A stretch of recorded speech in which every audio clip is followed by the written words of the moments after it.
हिंदुस्तान का ऑपरेशन सिंदूर इस वक्त भी जारी है और पाकिस्तान पर अगला अटैक किसी भी मिनट हो सकता है। यह हमला अगले हफ्ते भी हो सकता है, अगले महीने भी हो सकता है। आतंकवादियों की नई लोकेशन ट्रैक हो गई है। इस बार भी हम सीधे मारेंगे, सटीक मारेंगे, चुन चुन कर मारेंगे।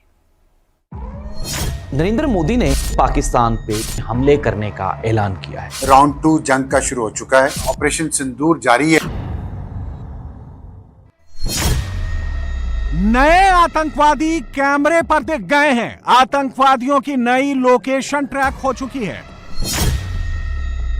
हमला कहां होगा, इसके कोऑर्डिनेट्स मिल गए हैं। हमला कितने बजे होगा, इसकी टाइमिंग फिक्स हो चुकी है।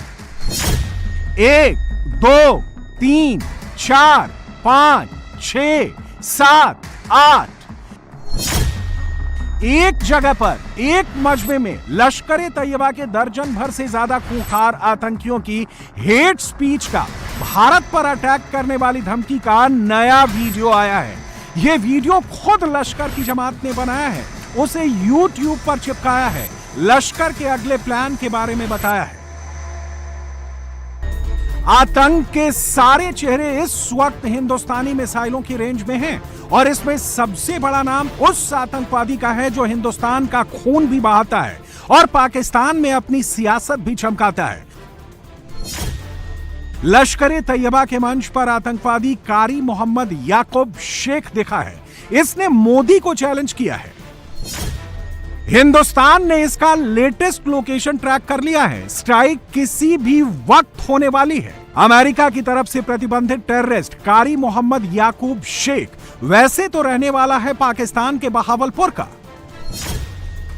लेकिन इसकी लेटेस्ट लोकेशन हिंदुस्तान के आदमपुर एयरबेस से सिर्फ 250 किलोमीटर दूर पाकिस्तान के फैसलाबाद में ट्रैक की गई है, जहां लश्कर तैयबा के इस आतंकवादी ने भारत पर नए हमले की धमकी दी है, खुल्लम खुल्ला जिहाद की कॉल दी है, एटम बम और मिसाइल वाली स्क्रिप्ट पढ़ी है। कारी मोहम्मद याकूब शेख इस्लामाबाद में लश्कर के ऑफिस का इंचार्ज रह चुका है।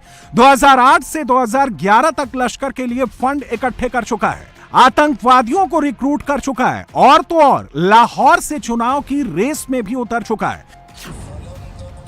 और हिंदुस्तान के ऑपरेशन सिंदूर के बाद ये आतंकवादी पाकिस्तान के फैसलाबाद में वहां की डिस्ट्रिक्ट काउंसिल चौक पर मोदी का नाम लेकर भारत पर अगले अटैक की स्क्रिप्ट पढ़ता नजर आया है, जहर उगलता नजर आया है। कारी मोहम्मद याकूब शेख हाफिज सईद के साथ उसके साए की तरह पाकिस्तान में खुलेआम घूमता है। पाकिस्तान की सियासत में अपनी पैर जमाने के लिए जब यह प्रेस कॉन्फ्रेंस करता है तो वहां भी पीछे हाफिज सईद की फोटो ही चिपकाता है। यह लश्कर तैयबा के को फाउंडर और आतंकवादी अमीर हमजा का भी करीबी है, जैसा कि इस तस्वीर में दिख रहा है। दोनों अगल बगल बैठे हुए हैं और यह कोई संयोग नहीं हो सकता कि लाहौर के करीब कसूर में अमीर हमजा ऑपरेशन सिंदूर का जिक्र करके भारत पर हमले की बात करता है और ठीक उसी वक्त कसूर से 200 किलोमीटर दूर फैसलाबाद में कारी मोहम्मद याकूब शेख भारत के खिलाफ जिहाद की धमकी देता है। लश्कर का यह आतंकवादी इस बार अकेले मंच पर नहीं दिखा है, यह अपने पीछे मुनीर की पूरी फौज को लेकर घूम रहा है, फुल प्रोटेक्शन में दिख रहा है। लेकिन इसके द एंड का काउंटडाउन शुरू हो गया है। इसने फैसलाबाद में दिन के उजाले में भारत पर अटैक की धमकी दी है, मगर इसका खात्मा रात के अंधेरे में होगा। यह जिस लोकेशन पर भी होगा वो ब्रह्मोस की रेंज में आता है। इसकी आखिरी लोकेशन फैसलाबाद थी। ब्रह्मोस वहां भी स्ट्राइक कर सकती है। ब्रह्मोस इसके होम टाउन बहावलपुर को भी टारगेट कर सकती है। जैश ने, मसूद अजहर ने ब्रह्मोस की ताकत देख ली है और अब ऐसा ही सुराग कारी मोहम्मद शेख के ठिकाने पर भी होना है। पाकिस्तान में कमेंट्री शुरू हो चुकी है। नरेंद्र मोदी ने एक मर्तबा दोबारा फिर पाकिस्तान पे 3 तरह के हमले करने का ऐलान किया है। मोदी ने यह कहा है कि अभी ऑपरेशन सिंदूर जारी है, मुस्तकबिल में हम पाकिस्तान को एक सरप्राइज देने वाले हैं। जंग अभी रुकी नहीं है, मोदी ये कह रहे हैं। लग ये रहा है कि पाक भारत राउंड 2 जंग का शुरू हो चुका है। इंडिया के प्राइम मिनिस्टर नरेंद्र मोदी और वहाँ के डिफेंस मिनिस्टर राजनाथ सिंह और वहाँ के डिफेंस के जो चीफ हैं वो भी ये बात कर चुके हैं कि इसमें जो ऑपरेशन सिंदूर है उसमें अभी पॉज आया है, वो खत्म नहीं हुआ और ये जारी है। इसका मतलब यही है कि इंडिया जंग की तैयारी कर रहा है। मोदी ने अपना रंग बदलना शुरू किया, मोदी हुकूमत ने अपना रंग बदलना शुरू किया। उन्होंने कहा कि अब ऑपरेशन सिंदूर जारी है और हम पाकिस्तान को अब उससे बदला जरूर लेंगे और इसमें कोई कमी नहीं आने देंगे। तो वो जो उन्होंने वॉर स्ट्रेटजी बदली वो यही थी। नाज़रीन, इंडिया वो बना हुआ है जो किसी को भी रौंद सकता है, कोई भी उसकी शर की जद में आ सकता है। पाकिस्तान और भारत जंग के अगले राउंड की तैयारी करते हुए जंग के बहुत करीब आ गए हैं। हिंदुस्तान की अगली स्ट्राइक की जद में सिर्फ कारी मोहम्मद याकूब शेख नहीं है, लश्कर के कई और आतंकियों का चेहरा मार्क कर लिया गया है। ये सारे चेहरे भी कुछ घंटों पहले तक फैसलाबाद में ही थे। उन्हीं में से एक है शफीउर रहमान। ये छोटा मोटा नाम नहीं है, ये लश्कर तैयबा की सियासी विंग का बड़ा प्लेयर है। शफीउर रहमान इस्लामाबाद में लश्कर तैयबा की पॉलिटिकल विंग PMML का अध्यक्ष है, लेकिन इसकी बोली हाफिज सईद जैसी ही है। पाकिस्तान के फैसलाबाद में जुटे लश्कर के आतंकियों की इस लिस्ट में कई और नाम शामिल हैं। ये सारे चेहरे कहने को सियासी चोला पहनकर घूमते हैं, लेकिन गोली मारने वाली बोली ही बोलते हैं। इनमें जाहिद महमूद कासमी है, जो फैसलाबाद में ही रहता है। ये पाकिस्तान के मरकजी उलेमा काउंसिल का चेयरमैन है। इनमें रिजवान महमूद है, इनमें अब्दुल समद है, इनमें शेख फैयाज अहमद है। ये सब के सब लश्कर तैयबा से जुड़े हुए हैं। ये सारे के सारे चेहरे फैसलाबाद में दिखे हैं, कैमरे पर दिखे हैं। सबने गोली वाली बोली ही बोली है, हिंदुस्तान को अगले हमले की धमकी ही दी है। लश्कर से पाकिस्तान के बड़े बड़े चेहरों के तार कैसे जुड़े हुए हैं, इसका अंदाजा इसी बात से लगा लीजिए कि अब्दुल समद नाम का ये पाकिस्तानी हिंदुस्तान के मोस्ट वांटेड आतंकवादी हाफिज सईद को अपने दिलों का फील्ड मार्शल बताता है, उसकी रिहाई के लिए बैटिंग करता है, और ये सब कुछ वो कैमरे पर कहता है। अब लश्कर के इन सारे आतंकवादियों की उल्टी गिनती शुरू हो चुकी है। इनमें से कोई भी नहीं बचेगा, इसकी भी गारंटी है। इनका हश्र बिल्कुल वैसा ही होगा जैसे 6 और 7 मई की दरमियानी रात हिंदुस्तान के एयर स्ट्राइक में हुआ था।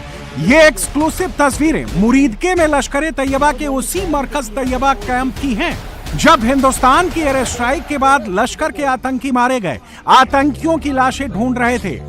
गौर से ऑडियो सुनिएगा, सब क्लियर हो जाएगा। बाबू जी बिल्कुल मोरा जी दूसरी बिल्डिंग जे ਅਸੀਂ ਥੱਲੇ ਖੜੇ ਹਾਂ ਯਾਰ। ਮੌਲਵੀ ਖੁਬੈਬ ਨੂੰ ਦੇਖੀ ਯਾਰ, ਜਰਾ ਉਹ ਇੱਥੇ ਹੀ ਸੀ। ਮੌਲਵੀ ਖੁਬੈਬ ਨਹੀਂ ਨਾਮ ਲੱਭਿਆ ਸਾਨੂੰ ਇੱਥੇ ਵੇਖ ਹਾਂ ਅੱਗੇ ਉਹਦੇ ਕੋਲ ਐ ਜੀ ਉੱਤੇ 4-5 नहीं 3 ने टोटल यार। इस बीच पाकिस्तान पर हिंदुस्तान के एयर स्ट्राइक से जुड़ी एक और बहुत बड़ी खबर आई है, और यह खबर किसी और ने नहीं, खुद पाकिस्तान ने दी है। अब तक दुनिया को यही पता था कि भारत ने पाकिस्तान के 13 एयरबेसेस को तबाह किया, पाकिस्तान के 9 आतंकी ठिकानों को निशाना बनाया, लेकिन पाकिस्तान इस वक्त जो डोजियर लेकर दुनिया भर में रोता फिर रहा है, उस पाकिस्तान ने खुद स्वीकारा है कि भारत ने 13 और 9 के अलावा 7 और ठिकानों पर स्ट्राइक्स की थी। और पाकिस्तान ने अपने डोजियर में खुद ही उन इलाकों का जिक्र भी कर दिया है जहां भारत ने काफी अंदर घुसकर पाकिस्तान पर स्ट्राइक्स की। डोजियर में पाकिस्तान ने स्वीकार किया है कि भारत ने 7 अतिरिक्त ठिकानों पर भी हमले किए थे, जिसमें पेशावर, झांग, सिंध में हैदराबाद, पंजाब में गुजरात, बहावलनगर, अटक और छोर इलाकों पर भारत की प्रिसीजन स्ट्राइक हुई थी। और उस हमले का दर्द आज तक शहबाज शरीफ को सता रहा है। शहबाज शरीफ ना 6 और 7 की रात भूले हैं और ना ही 9 और 10 मई की रात को भुला पाए हैं। और अब भारत की वाटर स्ट्राइक ने भी शहबाज की नींदें उड़ा रखी। जो कुछ हुआ वो हम सब के सामने है। अभी जो जंग हुई है हिंदुस्तान के साथ, और फिर आपने देखा कि 6 और 7 मई को जिस तरह दुश्मन ने घात लगाकर हमला किया और हमारे बेगुनाह पाकिस्तानियों को शहीद किया, जख्मी किया। 2:30 बजे मुझे फील्ड मार्शल साहब ने मुझे उठाया और कहा कि वज़ीर आज़म हिंदुस्तान ने दोबारा हमला कर दिया है। कभी कहते हैं कि अपना गोली पड़ेगी, पानी बंद कर देंगे। मैं समझता हूं कि पानी एक एक कतरा पाकिस्तान के अवाम का हक है।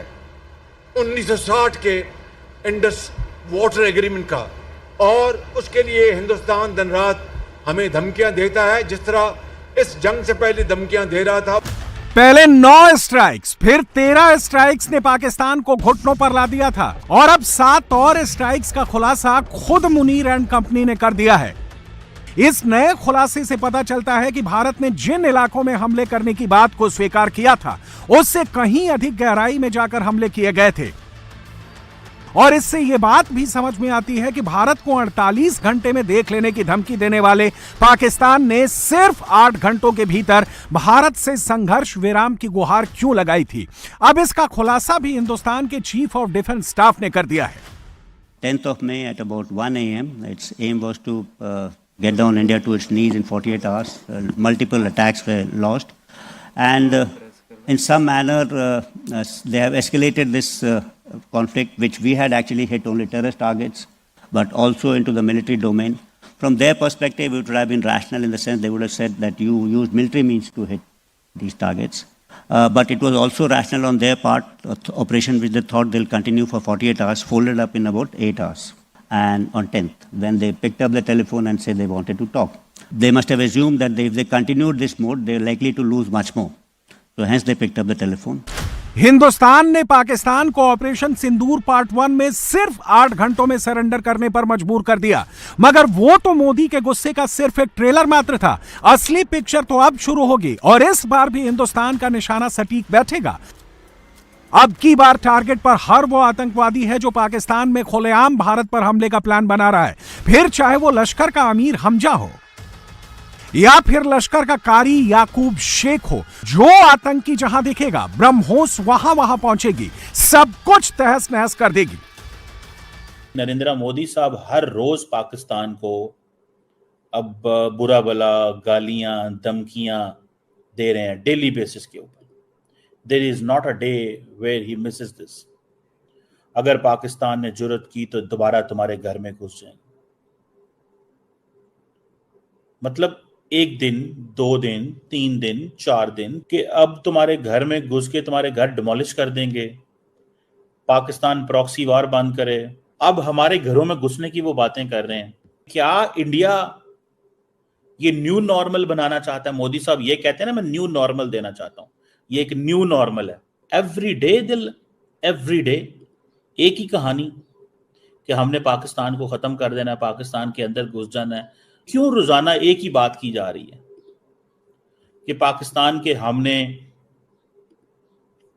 अंदर घुसना है और आपके घर डिमोलिश कर देने हैं। रोज हमें कहा जाता है कि हम तुम्हें धूल चटा देंगे, हम तुम्हें ये कर देंगे, डेली बेसिस पे। इंडियन आर्मी ने एक आतंकवादी की लोकेशन ट्रैक कर ली है, हमले वाली जगह की कोऑर्डिनेट्स फिक्स कर लिए हैं, और पाकिस्तान नहीं सुधरेगा तो यह तय मानिए कि फैसलाबाद से लेकर कसूर तक आने वाले दिनों में सब कुछ धुआं दिखेगा। कोई नहीं बचेगा, एक आतंकी को चुन चुन कर मारा जाएगा। और हिंदुस्तान की अगली स्ट्राइक के इस डर का प्रसारण पाकिस्तान में जून के पहले हफ्ते से ही होने लगा है।